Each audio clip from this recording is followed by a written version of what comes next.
नमस्कार दोस्तों, मैं प्रवीण स्वागत करता हूं आप सबका आपके चैनल द फाइनेंस योड़ा में। आज की वीडियो में हम बात करेंगे पान और आधार लिंक की। तो चलिए शुरू करते हैं। आगे बढ़ने से पहले सबसे पहले हम ये जान लेते हैं कि पैन और आधार लिंक करना जरूरी क्यों है। सीबीडीटी की गाइडलाइंस के हिसाब से अगर 30 जून 2023 तक पैन और आधार लिंक नहीं हुए तो आपका पैन इनऑपरेटिव हो जाएगा। अभी लिंक करते टाइम 30 जून तक अगर आपने लिंक नहीं किया है और आप अभी लिंक करना चाहते हैं या करने के प्रोसेस में हैं तो आपको 1000 की नॉन रिफंडेबल फ़ी भी पे करनी पड़ेगी।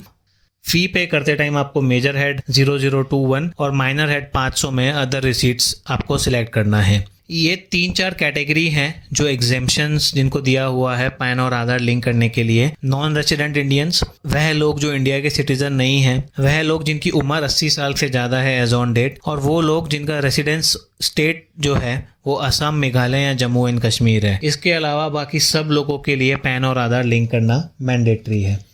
तो चलिए अब हम देखते हैं कि आधार और पैन लिंक आखिर करना कैसे है। तो सबसे पहले आप incometax.gov.in वेबसाइट पे जाइएगा। वहाँ पे आप लेफ़्ट हैंड साइड पे देख सकते हैं क्विक लिंक्स करके एक पूरा आपको ऑप्शन दिखेंगे। उसके नीचे बहुत सारे ऑप्शन हैं, उसमें आपको लिंक आधार पे क्लिक करना है। क्लिक करने के बाद आपके सामने यह विंडो ओपन हो जाएगी। अब इसमें भी आप देख सकते हैं ऊपर इन्फॉर्मेशन और नीचे नोट दिया हुआ है।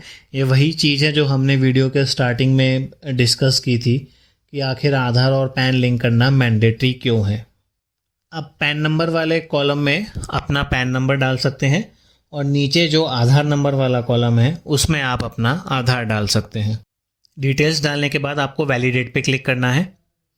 अब आप देख सकते हैं इस केस में ऐसा हमारे पास मैसेज आया है कि इस पैन के अगेंस्ट में पेमेंट डिटेल फाउंड नहीं हुई है। दैट मीन्स हमने जो पेनल्टी है वो पे नहीं की है और ये आधार और पैन लिंक भी नहीं है। तो सबसे पहले हमको अब करना है, हमें सबसे पहले ये पेनल्टी भरनी पड़ेगी, उसी के बाद हम लिंक की रिक्वेस्ट सबमिट कर सकते हैं। तो अब आप देख सकते हैं कंटिन्यू टू पे थ्रू ई टैक्स पे आपको क्लिक करना है। उसके बाद वापस से आपको अपना पैन नंबर डालना पड़ेगा। पैन नंबर आपको कंफर्म करके बाजू वाले टैब में भी डालना है और नीचे अपना मोबाइल नंबर डालना है। मोबाइल नंबर में एक चीज़ ध्यान रखिएगा, जो आपके पास मोबाइल नंबर अवेलेबल है आप वो डाल सकते हैं। मोबाइल नंबर आधार से लिंक नहीं हो तो चलेगा। ये जो क्लाइंट का हम लिंक कर रहे हैं इनका आधार तो है लेकिन आधार में मोबाइल नंबर अपडेटेड नहीं है, तो आपके पास जो भी वैलिड मोबाइल नंबर है आप वो यहाँ पे डाल सकते हैं। वो खाली OTP पर्पज़ और वेरिफिकेशन पर्पज़ के लिए यूज़ होगा। तो हमने यहाँ पे मोबाइल नंबर डाल दिया है। मोबाइल नंबर डालने के बाद आपको कंटिन्यू पे क्लिक करना है। कंटिन्यू पे आप क्लिक करेंगे तो आपको यहाँ पे OTP एंटर करना है। OTP एंटर करने के बाद आप कंटिन्यू पे क्लिक कर सकते हैं। अब आप देख सकते हैं यहाँ पे कंफर्मेशन मैसेज आ गया कि हमने OTP से वेरिफिकेशन कर दिया है। अब हमें कंटिन्यू पे क्लिक करना है। कंटिन्यू पे क्लिक करने के बाद आपके पास पेमेंट की विंडो ओपन हो जाएगी। अब सबसे पहले आपको यहाँ पे बहुत सारे टैब्स दिख रहे हैं, हमें इनकम टैक्स वाला टैब सिलेक्ट करना है और वो सिलेक्ट करके हमें प्रोसीड पे क्लिक करना है।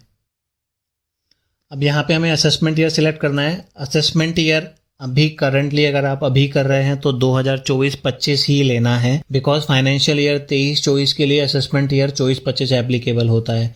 तो इसमें गलती मत कीजिएगा, 24-25 ही लेना है। माइनर हेड जो हमने पहले डिस्कस किया था, हमें अदर रिसीट्स ब्रैकेट में 500, तो हम यहाँ पे वही सिलेक्ट कर रहे हैं। ये सब चीज़ें सिलेक्ट करने के बाद अब आपको देना पड़ेगा सब टाइप। तो हमारा है fee for delay in linking PAN with Aadhaar, आपको भी यही सिलेक्ट करके कंटिन्यू पे क्लिक करना है।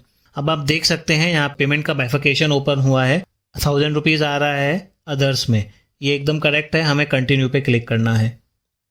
अब जो भी मोड आपके पास आपको पेमेंट करना है आपके लिए एप्लीकेबल है, net banking, debit card, RTGS, payment gateway, जिस तरह से भी आपको करना हो आप कर सकते हैं, जैसे भी आपको कन्वीनियंट हो। जो ऑप्शंस यहाँ पे अवेलेबल हैं बैंक के और पेमेंट्स के, वही ऑप्शन यूज़ करके आप पेमेंट कर सकते हैं।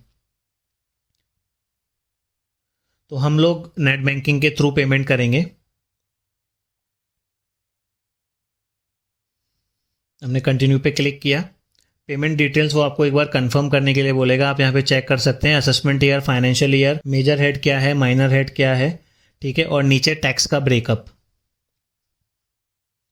सब कुछ ठीक है तो पे नाउ पे आप क्लिक कर सकते हैं। टर्म्स एंड कंडीशंस में आई एग्री करके सबमिट टू बैंक, ये आपकी पेमेंट विंडो ओपन हो गई है। अब आप यहाँ पे अपना यूज़र आईडी और पासवर्ड डाल के आप पेमेंट कर सकते हैं। हमने ऑलरेडी पेमेंट कर लिया है। ये आप देख सकते हैं सक्सेसफुल हो गई है हमारी पेमेंट। इस तरह का मैसेज आपको आएगा। वापस आप पोर्टल पे रीडायरेक्ट हो जाएंगे पेमेंट करने के बाद।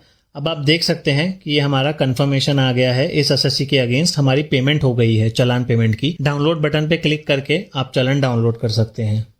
अब हमें क्या करना है, अब हमें आधार और पैन लिंक करना है। ये अभी एक ही चीज़ हुई है, हमने खाली चालान की पेमेंट की है।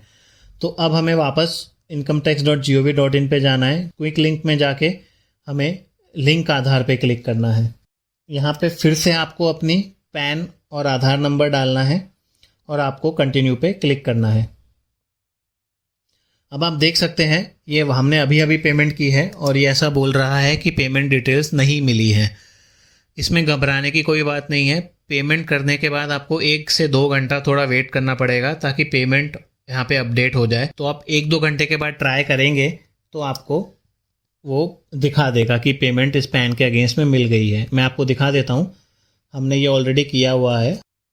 1-2 घंटे के बाद हमने फिर लिंक आधार का ऑप्शन एनेबल किया था। ये हमने पैन और आधार डिटेल डाल के वैलिडेट पे क्लिक किया था। तो अब आप देख सकते हैं your payment details are verified आ रहा है। चालान का serial number, BSR code, amount सब रिफ्लेक्ट हो रहा है। तो 1 से 2 घंटा आपको वेट करना है।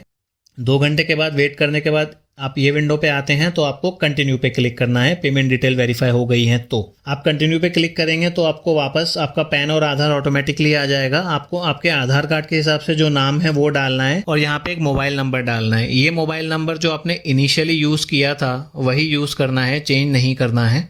मोबाइल नंबर अगर आधार में अपडेटेड नहीं है तो भी कोई बात नहीं, उस पर OTP आ जाएगा। तो आइए अब हम डिटेल्स फिल कर देते हैं। अगर आपके आधार कार्ड में ईयर ऑफ बर्थ है तो आपको वो पहला वाला टिक बॉक्स सिलेक्ट करना है और सेकंड वाला टिक बॉक्स तो बाय डिफ़ॉल्ट वैलिडेट डिटेल्स का आपको क्लिक करना है। ये सब करने के बाद आपको लिंक आधार पे क्लिक करना है। जो नंबर आपने डाला है उस पर आपका OTP आएगा। OTP वेरिफिकेशन होने के बाद ऐसा एक पॉपअप आ जाएगा कि आपकी रिक्वेस्ट रिसीव हो गई है और आप 48 घंटे में चेक कर सकते हैं।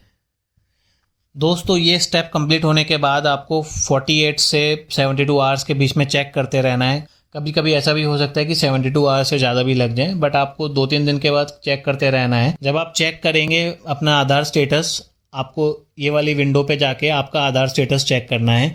तो वो लिंक हो गया होगा तो वो आ जाएगा अगर लिंक है, अगर वो अभी भी प्रोसेस में होगा तो वो आएगा कि अभी भी वो प्रोसेस में है। बट याद रखिएगा 30 जून से पहले ये प्रोसेस कर लीजिएगा। दोस्तों अगर आप 30 जून तक पैन और आधार लिंक नहीं करते हैं तो आपका पैन इनऑपरेटिव हो जाएगा। इनऑपरेटिव पैन के कॉन्सिक्वेंसेस ये हैं कि आपको आपके ITR में जो भी रिफंड और उस पर इंटरेस्ट ड्यू है वो नहीं मिलेगा। और तो और TDS और TCS भी आपके ऊपर हायर रेट पे लेवी होंगे। इनऑपरेटिव पैन को आप 30 दिन में वापस ऑपरेटिव कर सकते हैं आधार और पैन लिंक की रिक्वेस्ट करके और 1000 रुपये की फ़ी भर के। उम्मीद करता हूँ आपको ये वीडियो पसंद आया होगा। वीडियो को ज़्यादा से ज़्यादा लाइक और शेयर कीजिए।